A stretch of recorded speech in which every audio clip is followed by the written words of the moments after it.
شهرام روزیف کافکازی میرقصد و میگوید که با همین طرز در چچنیستان میرقصید. همونجا رای ماشین ماشین گفتم رقص میکردیم سومه دوباره همون ترسته.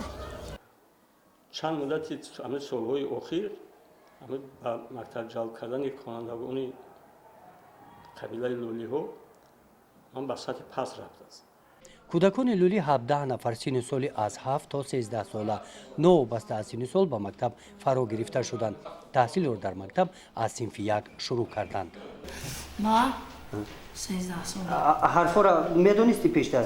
نه پیشتر نمی حرفا را یگان شنوه دانستم از انشالله نمی خدا نمی معلومه مونده انشالله خدا نمی همه شرزیات کنون درک دادم نمی را یگان شنوه دانستم نمی همه شم میدونم.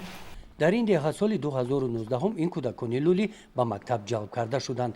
تا این مدت اینها هر کجا گشت و گدایی میکردند. در خارج کشور هم بودند. شهرام، آمینشاه و تنزیله به نزدیکی از شهر خسویورتی چچنیستان به دهه برگشته آمدند. آنجا آنها 1 سال بودند. چلوده کار میکن همین پچه میکشیدم ما همتر کار را میکن باید ما خونه را ریمون کنیم به کارا شلاق دم بگشته میچیدن نمیدونسته اینجا اومده و حرفینا شده اینجا میتال بوده. یه روز چند قپل کار میکردی؟